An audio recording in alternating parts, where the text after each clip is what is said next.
Well, hi again, everybody, and welcome to this week's edition of Inside Furman Athletics. I am Dan Scott, the voice of the Paladins. Good to have you with us as we continue with our weekly series of video podcasts to take you, just like it says, Inside Furman Athletics. And as we promised when we started, once a month throughout the course of this academic and athletic season, Athletic Director Jason Donnelly is going to join us, and this is that time of the month for September. How are you, sir? I'm doing great, Dan. How are you? Doing well. You survived the trip to Raleigh like the rest of us, huh? I did, and I'd love to talk about it. But I also, before we get started, Dan, I want to thank you. You got a really nice compliment the other day. I was at our women's tennis tournament, which is one of the best in the country. So it's the Debbie Southern Classic, named after our former coach and led by our current coach, Adam Herendeen. And it was the best of the best. I mean, it was really cool. So we had Ohio State, North Carolina, Texas, Wake Forest, Clemson, South Carolina. The list just goes on and on and on.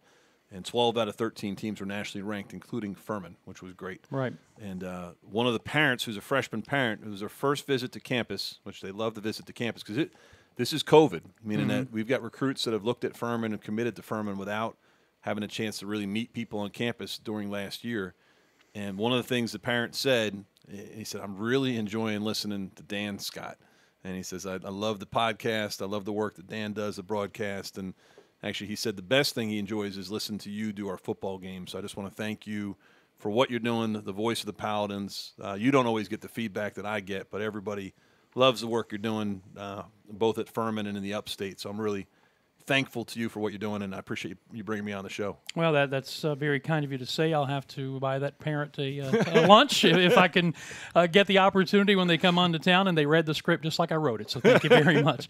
No, but I was up at NC State, and we just said, he said, were you there? And I said, yeah, I was there and made the trip, and really appreciated the first-class atmosphere that both our team provided for our team.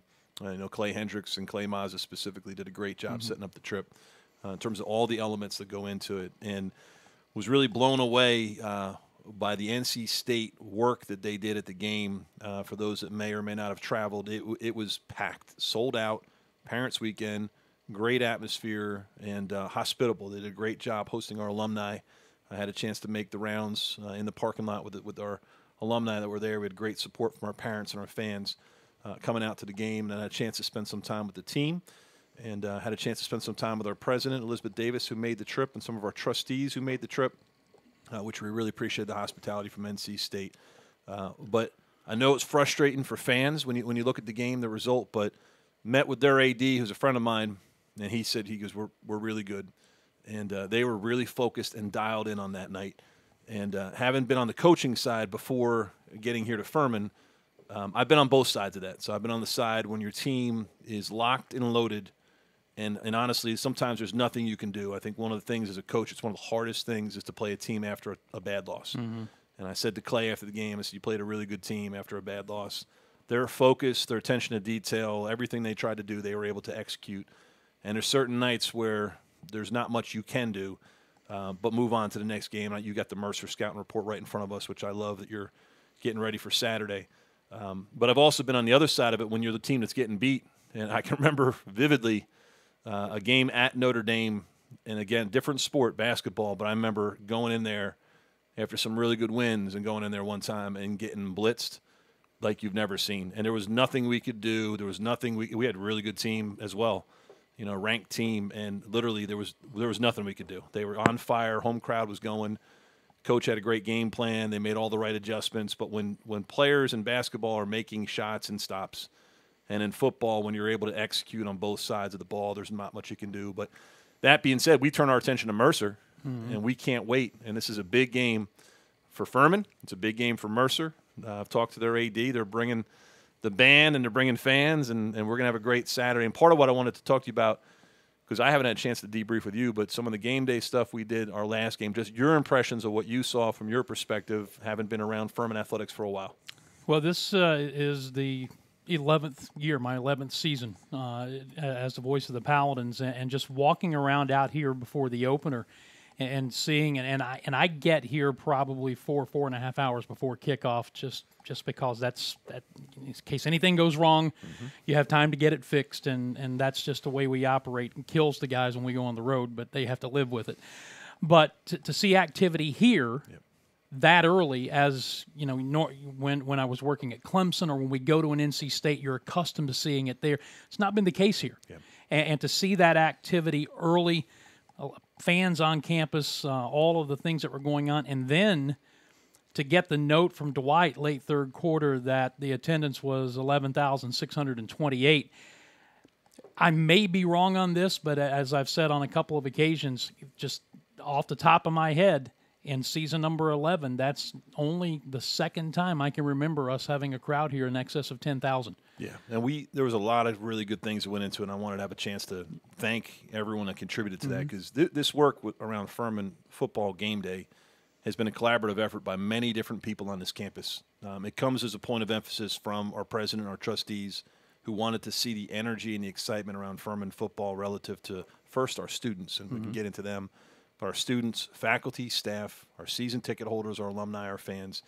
And there's sometimes you get a little bit lucky on things, and in this case, we got lucky. We had a great, beautiful day. You know, it was hot, but not too hot. It got hotter as the day went on. As the game went on, it got hotter. But during the pregame, it was beautiful and nice. We also got great support from the visiting team, which is something we talked a little bit about in our ADs meetings in the Southern Conference. But North Carolina A&T, they brought it. The fans came, their band came. It added a great element to the visiting side of the stadium. But if you take all those things away, the things that we are excited for our fan base to see, and we encourage you to come out, we've got we're emphasizing 5 Saturdays a year on Furman's campus for football and what this means for our team. We've got 4 opportunities left at home. And you'll see changes in everything from parking to tailgating to concessions to energy. The Fan Fest starts early, and we're going to encourage you to come out early, but it starts 3 hours before game time. And it's got a live band. We had a great band that played. We've got the food trucks and the bouncy castles and all the energy out in front of the stadium in what used to be the purple parking. And we've looked at the trends from our fans. We've gotten the feedback from them relative to what works and what they wanted to see. The best moment that I had out there before the game was a moment where the band and the cheer and the dance were all performing out in front of the stadium, and the whole Furman faithful came out to support them. It was amazing, and great to see how things came together. So we encourage you to be a part of that and join us in that journey. The other thing that was really a major lift is, and this is coming from feedback from our students want to be included in the game day, and they want to participate in what this is. And the feedback we got from them was that they wanted to have an opportunity to continue their tailgate into the game and be a part of that. And that's what we did in this game, is we brought the students and the tailgating inside the stadium, gave them ownership of real estate. We're open to expanding that and all the different things that you see there. So the students really felt a really strong sense of ownership in having a student section as we go through there. So it was a major lift to see our team do the Champions Walk, to see our coaches' faces and our student-athletes' faces, that feeling of support, to feel our students close to the game was a major lift in terms of what we're doing. And then the third thing is just the enhancements inside the stadium. And we're going to really work on helping our fans understand all the opportunities they have. But we've opened up 360 degrees access inside the stadium. We've opened up different spaces such as the Wicked Weed Brewery in the end zone. We've opened up opportunities when it comes to concessions. So what we're trying to be is family-friendly, Furman-friendly, and we're trying to offer the game experience. So if you're a fan and you want to stand in the end zone, you can do that now. You can go right down to that point. And as I've told you, what I like to do is I like to enjoy the game and do the responsibilities that I have. Fourth quarter, I like to put the headset in. I like to listen to you on the radio in the fourth quarter and enjoy the game. But it was a great boost, and we really enjoyed it. But I do encourage our fans, if you haven't already, come on out, enjoy it, offer feedback. We're listening. We've heard. And our goal is to sell out this stadium. So what we're working towards is giving a great experience first for our home team crowd in terms of our students, faculty, staff, season ticket holders, alumni, fans. And then going from there, we want to build this out. So we're looking ahead to this October 16th night game as a great chance to really show what Furman football is all about and have some fireworks around it to make it really special. Literally fireworks, from what I heard today in one of our meetings. Before we move on to something else, one of the questions that we had submitted earlier today actually goes along with the end zone experience, and that was, if it continues to be successful, would there be a consideration of maybe building an elevated area so fans could have a better view of the game rather than watching it at field level. Obviously not blocking the scoreboard and not interfering in any way, but has the idea been thought about maybe building an elevated area for game viewing? Yes. Yeah, so it's really exciting. I love the question. We've brought an architect in, and a master plan has begun to evolve with regards to how we use the stadium. The first aspect of this was looking at the existing assets that we have and how to improve them. So everything from paint to windscreens to changing the seating section in the center, anything that we had within our control has been done already. We also have an idea of how we want to change the concourses and the concessions and all the different improvements that come through there. And then we've also looked at where can we build suites, additional suites to be a part of this. So we have a construction model that we've begun to work on what that would be. Actually, that suggestion was actually a suggestion that Coach Hendricks brought to the table, is how do we get an elevated platform so people can watch the game with increased hospitality and do those things. So, yes, that is a part of the plan that we will look into as well. What we're trying to do is we're going through a process of make the improvements and note the things that we need to improve on a game-by-game basis, but we're starting with the student experience, the fan experience, and then the alumni experience, and then ultimately we want to be the best place for a football game on a Saturday in Greenville. Part of why we're playing a night game. You know, the feedback we've gotten from some of our fans and a lot of our students is that they want to see a night game, particularly on the hotter dates. You know, we thought about changing the first game to a night game, but we were going to go head-to-head with Clemson and Georgia, and we got to know our market. We've got to know where we stand from a fan and viewership standpoint. But we do want to continue to make those improvements. I love that suggestion, and actually Coach Hendricks had a similar suggestion, so we're going to continue to look into that as an option in terms of where we're going. We're also looking at all of our facilities as a whole in terms of what are the things we can do to improve them, both either through use and innovation in creative space or with construction, what are the things we have to do. So one of the things I'm really excited about is to continue to look at this student hill, this section outside the field house, of how to make that as user-friendly as possible for our students to continue to engage them and get them to come to the game. So we're on it, and we're open to all suggestions, but I love that one, and I'm excited about that as well.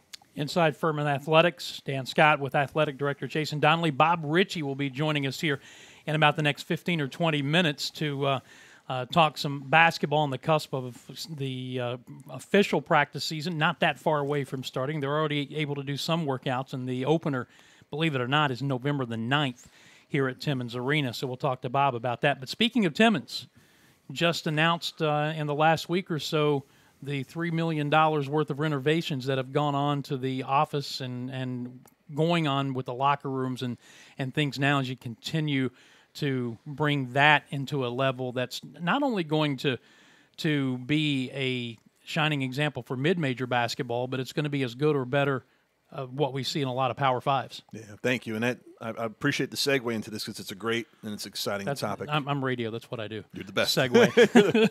But it's, if you look at Furman Athletics as a whole, the assessment we're doing is we're doing a master strategic planning around our facilities, whether they're championship level.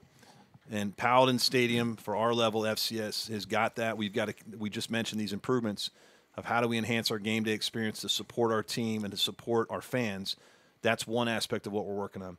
But then we look at the other aspects of our department, and whether it's soccer or golf or tennis, all the sports are getting evaluated on what is the competitiveness of their facilities. Even volleyball's got a great situation right now with regards to Alley Gym and the work that's been done there that's been funded by donor improvements. And part of what we're doing as a part of our strategies, we're reaching out to our alumni and donor base and really being very clear about what our needs are in terms of growth and the things that we need to do. The only facility here that is subpar from a championship level is Timmins Arena, and it's not a bad thing. Timmins has got a great home court environment, and it's got a great blueprint relative to what we can do with it. Meaning the footprint of the building allows us to do construction inside of it.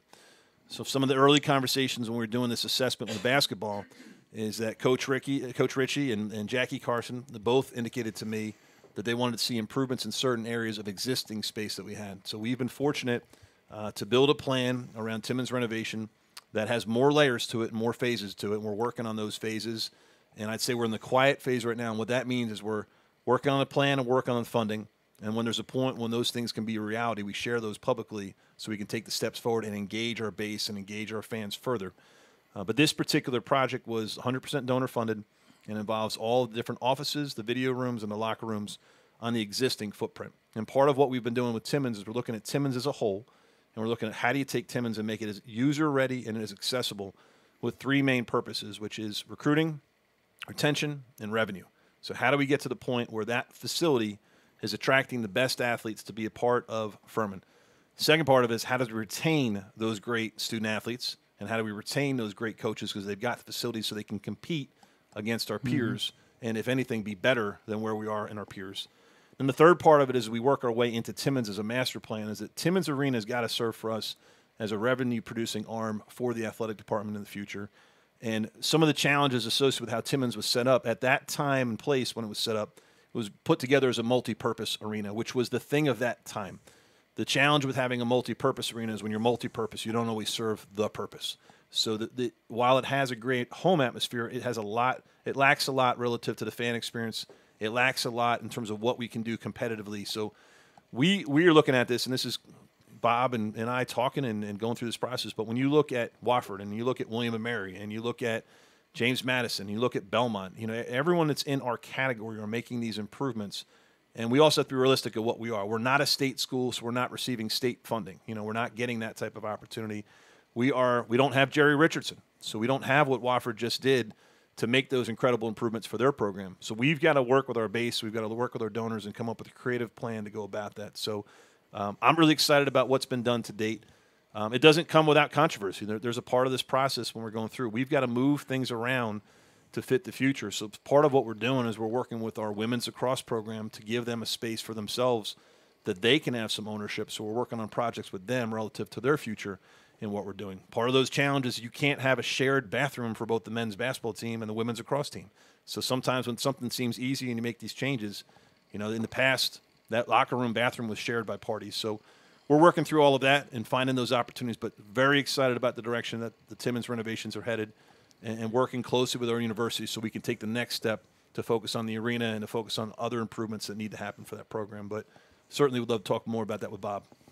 Well, and speaking of talking with Bob, why don't we save number 3 on your list till he gets here, because it involves an announcement that's coming later this week that he's going to be involved in, and we'll just kind of tease that. And let's get to a couple of the questions that have been submitted from our Furman fans. And one of them is asking about integrating or combining athletic and academic scholarships, and what is done, what isn't done, and are our coaches being given the best chance to compete when it comes to recruiting and getting kids into school? Yeah, that's a great question, and it's very timely to the work that we're doing around the athletic department. Part of my job is to do a holistic assessment to look at the department as a whole. What are the strengths and weaknesses and areas that we need improvement? And feel like we got a really good pulse on what those things are. One of the challenges of being one of the smallest Division I liberal arts institutions in the country is resources. We are constantly competing for resources, and we've got to look at the institutional resource allotment that comes off of tuition that's given back to us. And that's given back to us in different ways, in the form of scholarships, it's given back to us in the form of salaries, it's given back to us in the form of operating budget with the different things we do. Part of the challenges that we go through. Before I got here, a decision was made that stacking would be eliminated from the budget for Furman Athletics. And what that means, it's a combination of academic and athletic aid together. In the past, the NCAA actually was not in support of stacking. It was actually a violation to go through that process in terms of the big picture. They didn't theoretically want schools combining aid because it mixed pools in terms of how you gave it out. So it had to be clearly defined, the difference between athletic aid and academic aid. Just recently, some of that legislation has changed, which allows those things to take place in a more communicated way. But stacking was kind of always this word that people didn't want to talk about.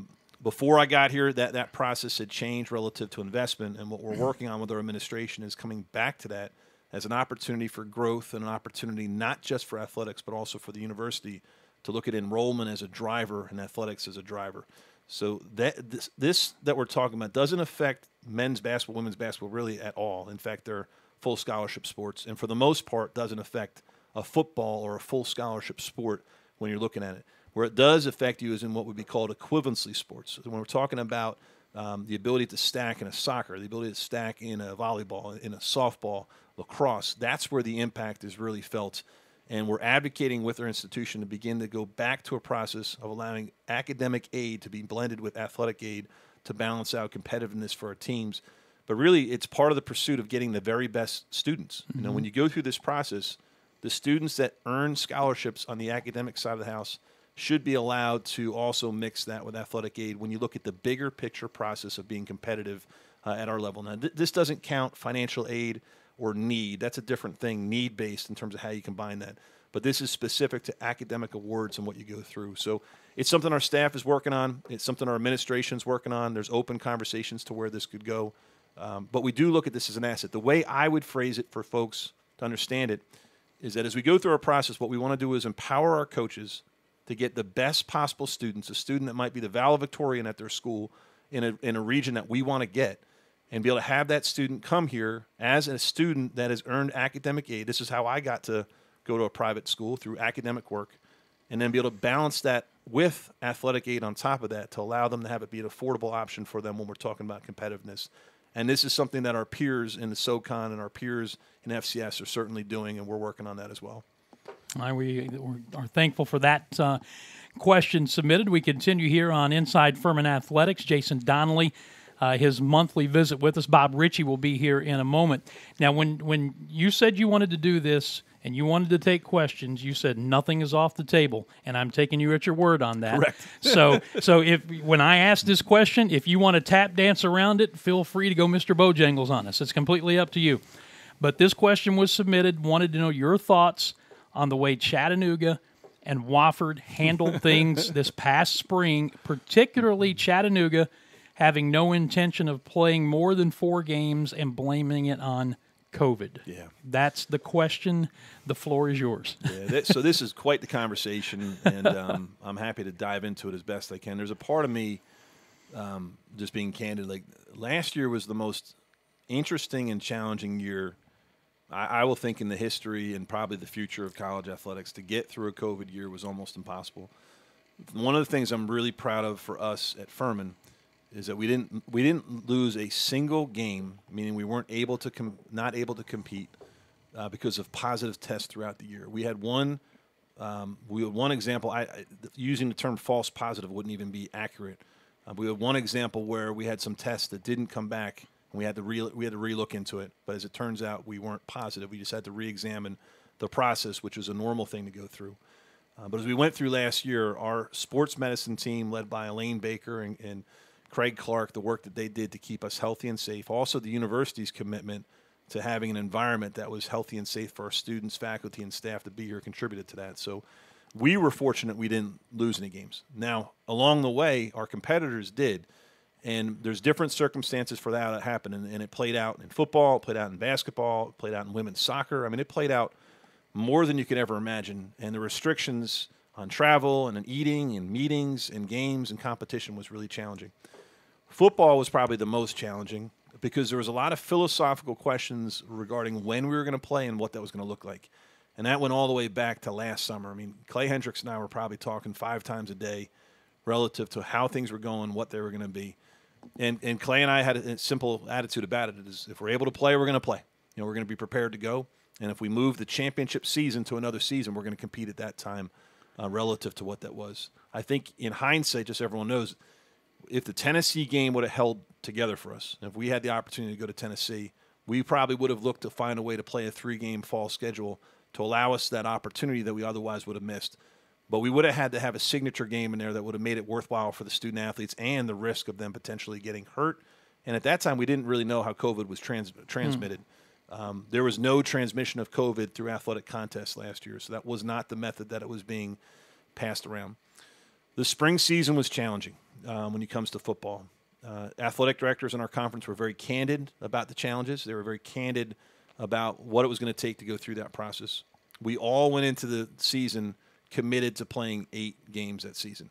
And that's a very important thing to note because we, being one of the leaders in this conversation, felt it really strong to give our athletes the best chance to compete. Because for some of them, that's going to be their last season, their last chance to compete.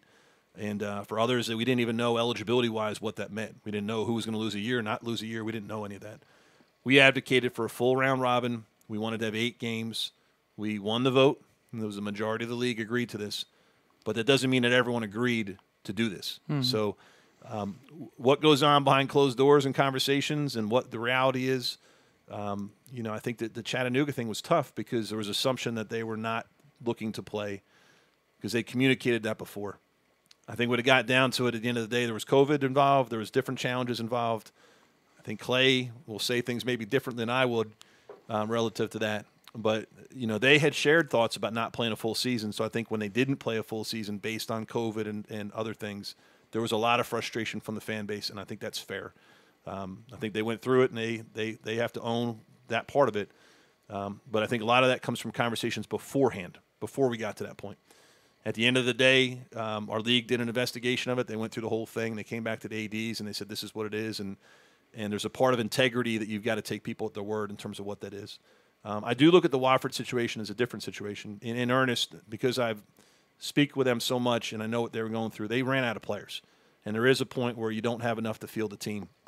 And when you don't have enough to field a team and you're risking injury, there is a point of whether or not you can play or not. And that was an earnest thing with them relative to where they were.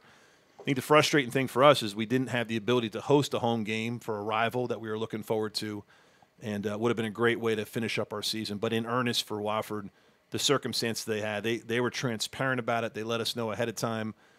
I knew where they were trending injury-wise, so it was definitely a concern on their part going into it. But if you're a fan, I could definitely understand where you're frustrated. But I will just tell you that last year being a COVID year, there's a lot of it I wouldn't take to account because there was a lot of impacts on success that you'd never imagine. And just getting through it and competing was an accomplishment, and having success was an accomplishment. And I think those conversations around COVID and around some of the teams involved with it will go on for a long time amongst our fan base.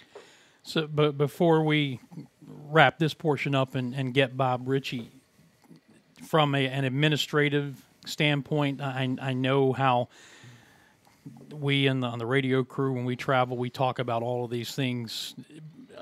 Did it make you appreciate the season opener a couple of weeks ago even more, based on negotiating and navigating all of that unknown last year? Yeah, and I think what you're seeing nationally is a return to sports and an enthusiasm for sports. I don't think it's a coincidence that stadiums have been packed. I don't think it's a coincidence that we've had tremendous support. You can feel the enthusiasm on our campus when it comes to sports again. The last year was challenging for everyone, and it was sweet to get back into the stadium. It was sweet to get back to being able to compete without restriction. There was just so much that went into it. And again, I'll give our sports medicine staff a ton of credit. Our facilities staff went above and beyond. I mean, even for you. I mean, you had to rethink how you traveled, what you did, how you went about it. There was nothing that went into last season that made you take for granted. I mean, you're upstairs in a perch in a basketball game, in a football season. You're not even allowed to go near the team. You're not allowed to travel on the bus. There's just a lot of distraction that went into last season that makes you really appreciate the ability to be healthy, the ability to compete, and the ability to have your fans together with you. And we're not out of the woods yet. We very much know that we're dealing with some real challenges right now.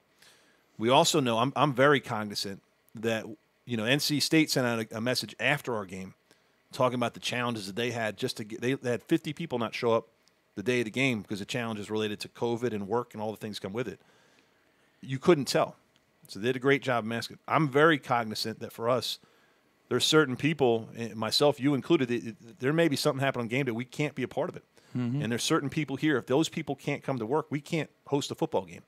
So, our facilities crew last week was out. I'm looking down on the field and I see our women's lacrosse team practicing. We've had guys that couldn't paint the lines because they were out for COVID. We've had people that put up tents that could not come into work to set up tents.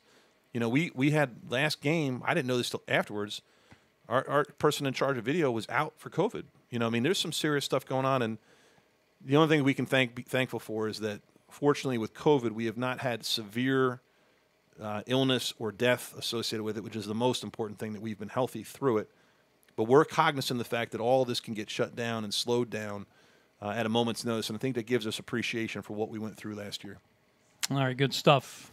Jason Donnelly, I'm Dan Scott. Bob Richey's going to be joining us here in just a moment. And while we have just a second, let's take a look at the upcoming football schedule for this weekend. Besides our game with Mercer here, there are 3 other games. 2 of them are full-fledged conference games.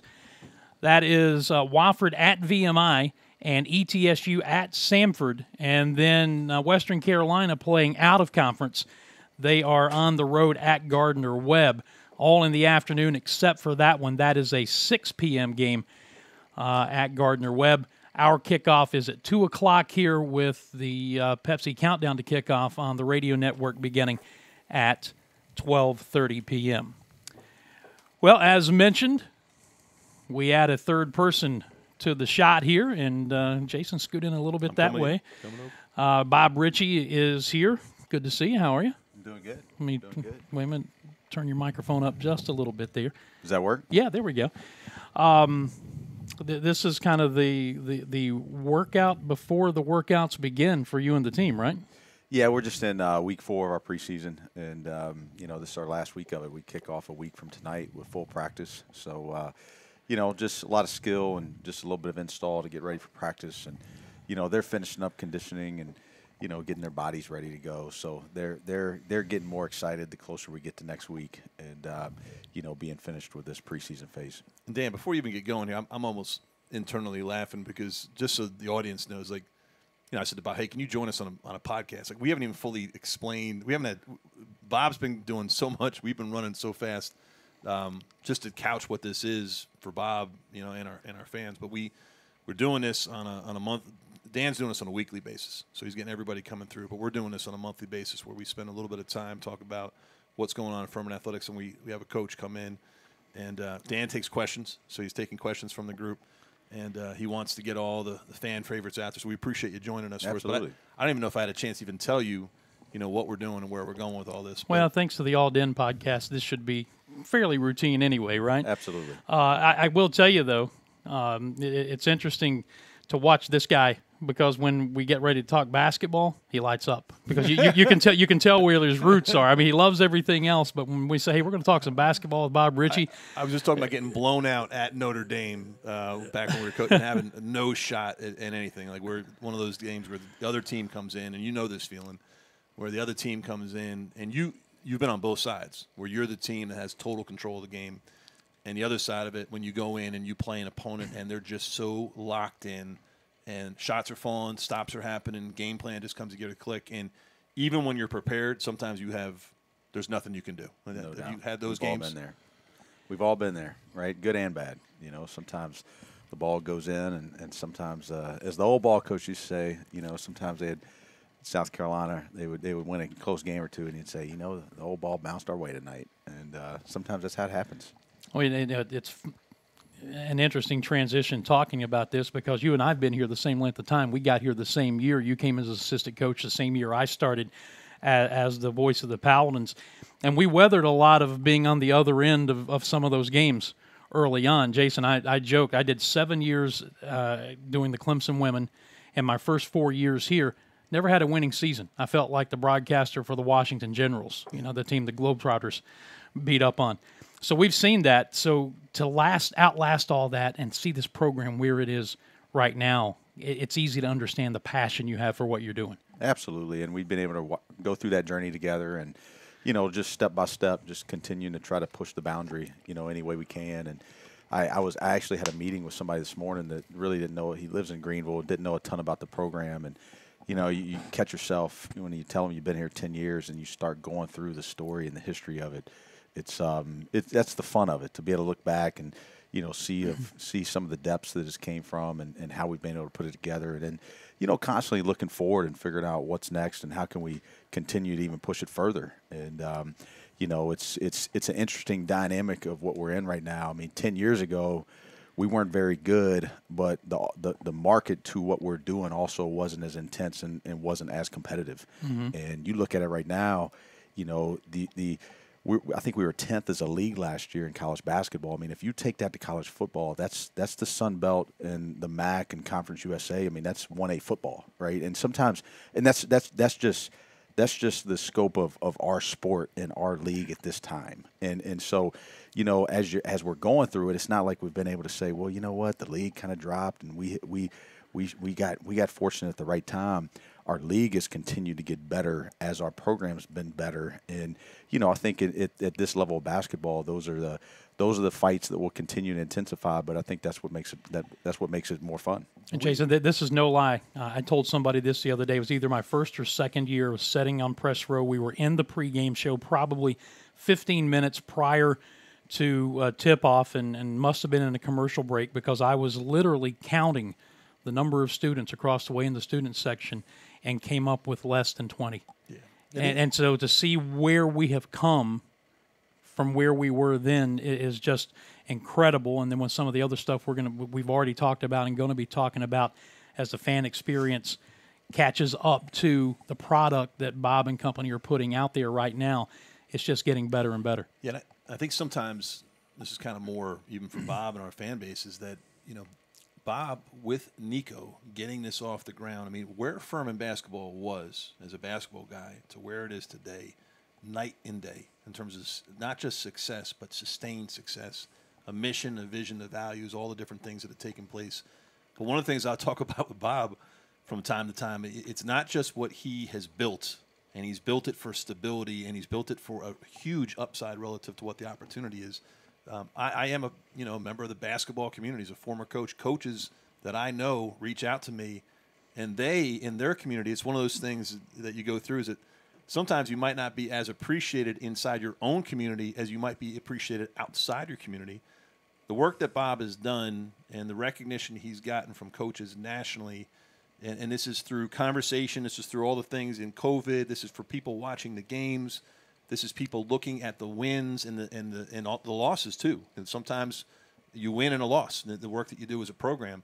But Bob's respect nationally is off the charts. So I've got Big East and ACC coaches and guys all around the nation that are listening to Bob's podcast or listening to Bob in basketball fundamentals and drills that he's doing. But my hat's off to you, because you've built yourself such a great reputation in the basketball community that I don't think everyone necessarily appreciates inside of Furman sometimes, the type of success that you've had, not just here, but also within the game of basketball as a whole, which is a great compliment to you. And by the way, we are recording this so you can use this in future negotiations when it gets to that point. Well, I think it's just the world we're in right now, right? I mean, we all witnessed it a couple weeks ago, and still, even this week, and Clemson football loses to Georgia, and it's like, man, what is going on? And, these guys have forgotten how to call plays, and they've got no offense all of a sudden. It's just kind of what it's the world of sport. It's why everybody loves it. They get to be a fan, and they get to get really excited about the wins and get really frustrated when teams don't play well. But for us, it's just always, how can we make this place, this institution better, and how can we make our program something that's sustainable, that we can be proud of, that's got an overarching purpose, that winning is critical. There's no doubt about it, but it's also about developing people and influencing people, and then getting out into a community and broadening our boundary a little bit, which is there's phases of growth. At first, it's just, let's get the program off the ground. Let's make it something where we can be proud of and just win games. And now, as we've been able to do that, the fun of getting into this city and this unbelievable opportunity that we have to really get into Greenville, and not just for them to be able to come to our games, but for us to actually take part in the city, and for our players to be visible in the city and in this institution. That's the next exciting part of this that we're having fun together working through. And here's that segue again, because there's going to be an announcement. We're recording this on Tuesday afternoon, dropping it on Tuesday afternoon. I think it's coming on Thursday of this week, about the dates for the weekend at the Well, which is something we started 2 seasons ago, wanted to do last year, but COVID wiped that out. Going to do that again. I know we're not going to give away the dates right now, but that announcement is coming, and that's something that I know has been a great partnership and a mutual discussion that both of you wanted to make happen. Yeah, and I want to give Bob a lot of credit, because he's taken a chance on Furman and on Greenville when you go through this process. One of the things we mentioned earlier, we were talking about Timmins renovation, which we'll talk about a little bit, just overview. But Timmins provides an incredible home court atmosphere, because our fans are in there. It's loud. It's intense. It's particularly great when our students and band are there. It just brings a lot. And I give Bob the foresight to be able to see not just what the opportunities are for his program, but the integration to Greenville, which you're talking about. And these weekends at the Well have allowed Furman to not just be a private school that's located, 15 minutes north of Greenville, but it's also Greenville's team. But can you talk about what, I loved the videos from downtown. I loved the text about the team practicing there and the level of competition. But what is that for you relative to the program? What does that mean to you relative to Greenville? Those two things. Yeah, I mean, it's really, you go back to the year that we were able to do it, and the amount of I just remember walking out the Winthrop game, and just there were about 4,000 people there, and it was just still the energy and the students and the excitement of the fan, and we won that game. We played well that night, and then you have the Wofford experience where really I think as a home game, it's the most fans that we've ever had at a game. I think the Clemson game down there was actually considered a neutral back when the Bilo Center opened. But to have the most fans at a home game ever, and to see the energy and the excitement, then really just to listen after that, just to, as a basketball coach and a basketball player, there's certain things that you experience that you enjoy it, but you really want to see the fan experience. And there's a lot of our fan base that was, can we play them more down here? This was a lot of fun. And then really, to be honest with you, after that, hearing the amount of people that said, I've never really been to a game, but I came to that game. And it's kind of gotten us excited to push that boundary a little further. And heck, I just moved down there, just to be a little bit more. Mostly it was a family reason, but it was also a little bit for what we're doing, to be closer to what we think could be a really strong opportunity in downtown Greenville. There's a lot of people moving down here. There's a lot of college basketball fans that are getting into the city, and you get to expose them to this institution, and maybe that's how it grows. That these 3 well games, we have these large crowds, and then all of a sudden they start asking, well, where is it? And then you get people to campus, and it just drives, some community opportunity, but also at the bigger picture, it helps the institution. So it's been pretty exciting in a lot of different levels. And part of the strategy is also, is competitive and trying to get teams that would otherwise not play us. And we are going to work towards that point, because you've done a phenomenal job with this year's schedule, which I think is also an act of faith on your part, where you said, we've been good. We're ready to take that next step, because you're taking on a schedule that's uber competitive. And I'd love for you to talk about your thoughts on the schedule for this year. But part of it is getting to the point that we have a facility that can host a game at another level, when we can push through to that point to get the type of opponents that won't play us in Timmins. Because having done scheduling for a Power 5 Big East level team, I know for a fact we would consider playing at the Bon Scores Arena. We would not play in Timmins. It's just something we would not do. But can you talk about this year's schedule, because it's a great schedule and we're excited about what's going to look like? Yeah, we're excited about it. I think that that was probably the one negative of the schedule, is not being able to get an opponent here that would play us at the well. We tried. I mean, Coach Groh and myself, we tried, and it's just we're not having easy. It was hard enough to get the 3 road high major games, but to get somebody to come here and play us. Everybody wanted to play you when you were only winning 9 games a year. Yeah, it's funny how that works, isn't it? It's funny how it works, but we made a decision to really get to the point where we wanted to try to get some good mid-major series that have a little bit of tradition, and also some new ones that would be exciting to the fan base. And it's one of those situations where we've played the 2 or 3 non-1s each year, and against popular belief, I'm not a huge fan of those games. It's just we've had to use it to fill home games. And I think with us losing Noah and Clay as 2 all-conference players, I think we were able to have a little bit more interest in starting some of these series, thinking that we might have, a hole or 2 in the roster and have to develop a couple spots. And so there was a little bit more interest in starting some of those series than we've had in the past. App State was a little bit more inclined to want to play, and the Belmont series came along late, which we were pretty excited to add that. And so, you got Charleston and App State. We're finishing the Charleston series here. We're starting the App State series here. The Belmont series will start in Nashville. We'll play 2 in Greenville, and then we'll finish it in Nashville. So that'll be a 4-year series that will be right in the middle of this 4-year contract with Winthrop. And so I really think it's going to be a schedule that really can prepare us inside our league. And, we've been able to set wins records here 3 of the 4 years we've been here.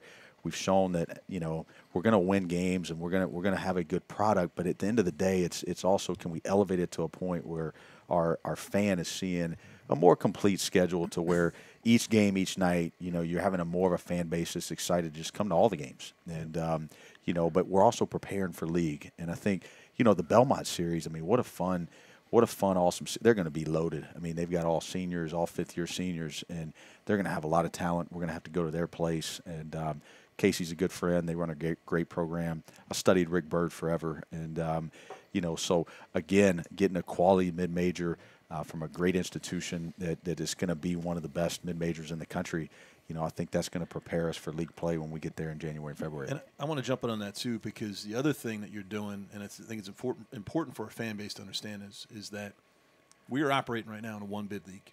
And the conversations that are taking place with the leadership at the institutions, with the athletic directors and the commissioner, and you are now in a position, we've talked about, you're becoming the dean of this great league. I mean, you've been in it arguably longer than anyone else that's been in the league, and you've seen the transitions from program to program. But part of why I really respect what you're doing is the fan base needs to understand that you're going for it, in the sense that it's not going to be about you can't win every game when you're playing a more competitive schedule. You're challenging yourself and the team. But the conversations the commissioner has asked us and others have asked us around this is to build the type of schedule that when you're playing on Monday night in Nashville as a part of the Southern Conference tournament, if you don't win that game on that Monday night, then what is the work that you've done to lead to that point, to allow yourself that at-large opportunity independent of having to win that? And that says a lot about relative to what you believe Furman basketball can be. It says a lot about what you're trying to do, but you're taking the more challenging road.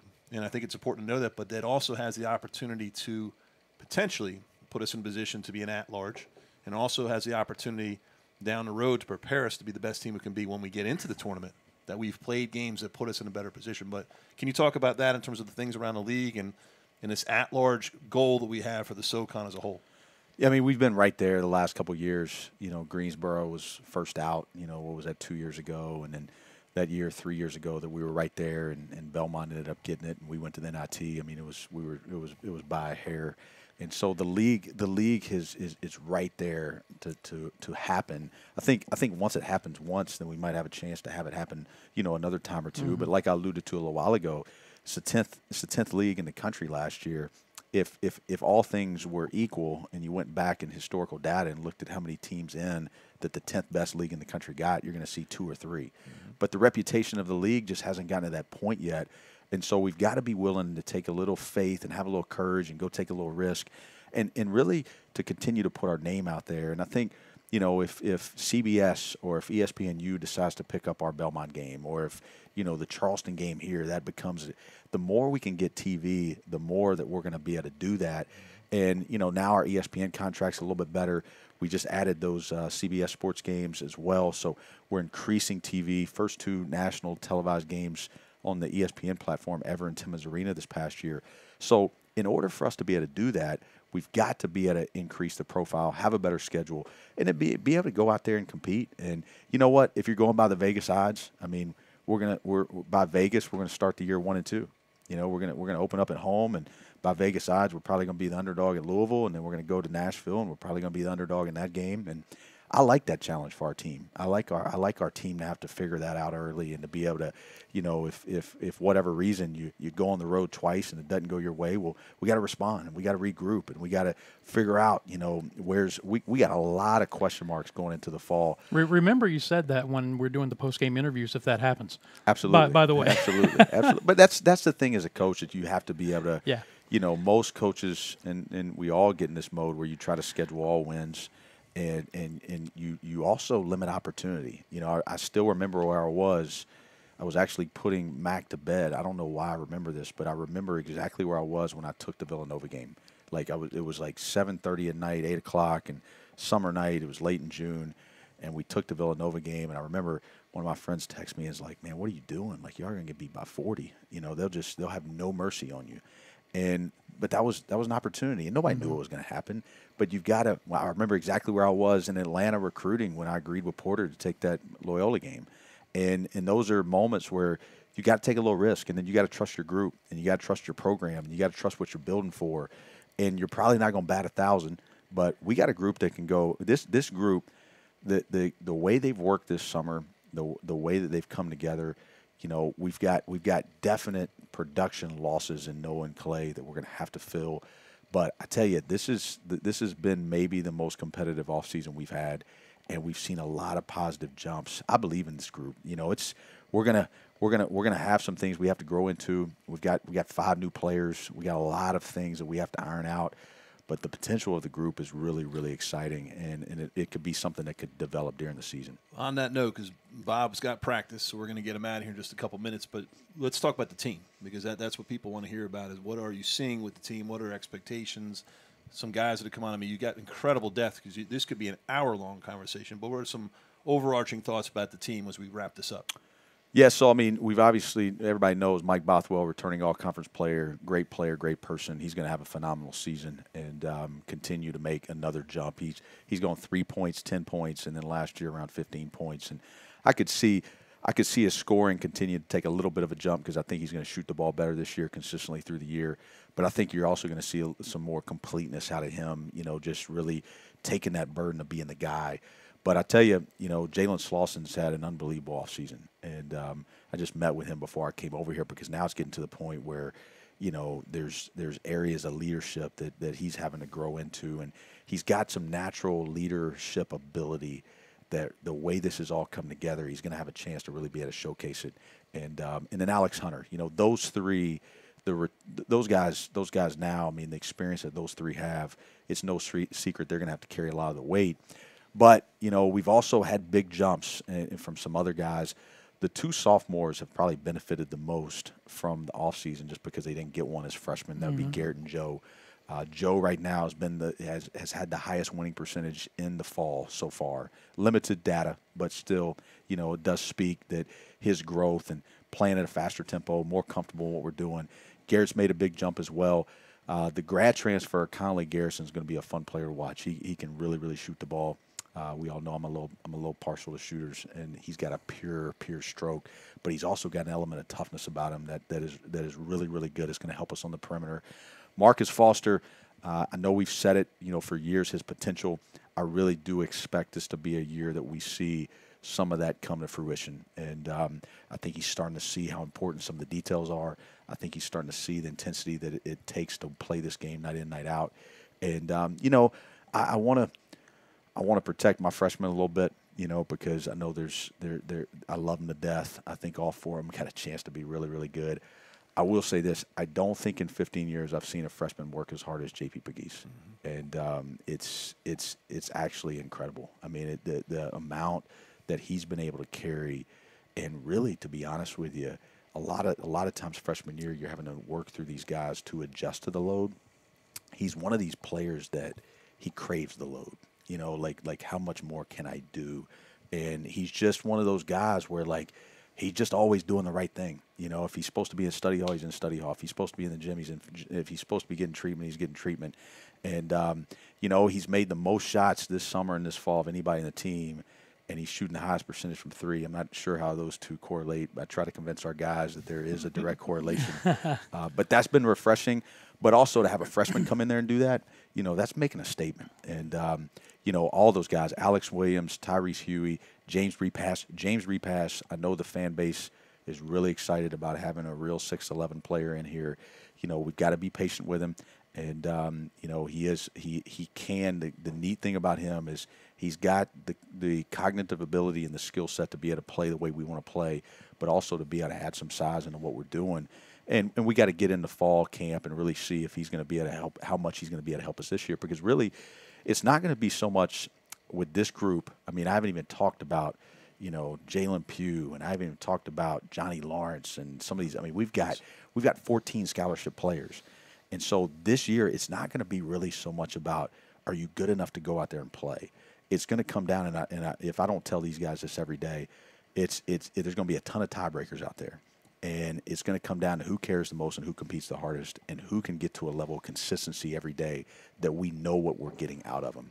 And there's going to be moments as a fan this year you're going to say, well, he played great this moment. What's Richey doing here? Why is he not playing more? And it's going to come down to those three things from today until March. Who cares the most, who competes the hardest, and who can show a consistent, sustainable effort day in, day out. And if we can find that, we're going to have a really good team. Last question for you when we get you out the door. Your excitement about the renovations that are taking place at Timmins and your thoughts about it. Yeah, just so fun. It's as Dan knows through the podcast, I really get energized by doing things that people didn't think we could do. And, from Furman students don't like athletics to you're never going to get anything done in that facility to, this. You can't go play downtown. You can't be competitive. And it's just another one, that we've been able to show a vision to people, and with your leadership, and to get out in the community and energize our fan base to show them what this could be. And it is. We know this, and sometimes I think, and I can say this being here 10 years, I think we all as a fan base know the arms race in college athletics. I think sometimes we think that, well, that's just that level. And now we're having to realize that, no, it's our level. We're trying to be great, and we can't have top 3 expectations with bottom 3 facilities. That doesn't work. And so the excitement of getting out of the bottom third in facilities, we've got our people right. We're going to continue every single day to get the people better. We've got our processes; they can always be better, but we've got proven developmental processes of how we develop, how we play, and how we want to produce student athletes. Now we've got to get the physical structure right. And when you get those 3 things in line, then the limit the limit of what this could be is incredible. But, we're recruiting at a level, and we're in competition at a level that we hadn't been at before here. But to be able to get it over the hump, right, to be able to, we're going against a Power 5 right now for a kid. Well, he's going to end up going to that Power 5 because that facility gap is big. And when you're not recruiting against that level, it doesn't matter as much. But everybody's gotten excited, and we're all excited about what this could be. But then we have to understand what we have to grow into and what we got to do with the facility. The offices are first class. They did an incredible job on them. They're not all done yet, but we're in them. We got to get the branding done, and then some of the furniture's got to come in. But the fans, come check it out. You guys know we're all wide open. Come see it. The locker room's all under construction right now. We'll get that December and be ready to roll in there, and just continue to move it forward and keep the momentum going.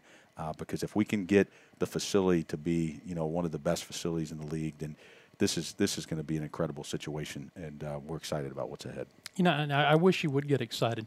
I really do. You quit holding back and let us know how you really feel, right? Well, it's just it's just opportunity, and what some people see as challenges, we like to look at as opportunity, and we've turned in Timmins, into one thing that used to be, man, this is a terrible situation, and we've only lost 1 game in there in 2 years, but. The game environment, we've proven that that's good. We've got to be able to show people. We recruit in the off season in terms of getting kids to campus. So we've got to show excellence in June. We've got to show excellence in May. Unfortunately, we can't show game simulation in a sold-out Timmins in June and May, right? So what are they seeing when they come to campus and they evaluate, is this going to be a school that's in my top 3? They've got to see commitment. And once they see commitment that matches what we're saying, then that's when it all starts to come together. And, I joke about this with him. I was reading some stuff on Saban this summer, and it was a funny story about when he left Miami to come to Alabama, and he was about 30,000 feet in the air, and it was he and the AD in the private plane, and they had got him on the plane, and he was leaving the Dolphins, and he looked at the AD and he said, "Hey, you must think I'm a decent coach." And the AD looked at him and said, "Well, based on your contract, yes, I do think you're a pretty good coach. You see what we're paying you." And he said, "Well, let me help you understand something. Without really good players, I'm a terrible coach." And he said, "We got to do whatever we've got to do to get the best players in the country." And then when you start thinking about it, Michigan State, best football coach of all time, 0 Big Ten championships, right? 5 years, 43-28. But he went to LSU, and they built that academic center, and they had the best facilities, and he goes to Alabama. And yes, he's an incredible coach, but he's got the best resources. And up the street, it's the same thing. And so when people and resources, infrastructure, process, all that comes together, now that's when the magic starts to take place. And, yeah, Dan, it does get me a little bit excited. I'm fired up. Let's go. Let's go play. Thank you, Bob. Absolutely. Thank you, Bob. Thank you, boss. We'll do this again in October. Should have a few things to talk about then as well, right? Look forward to it.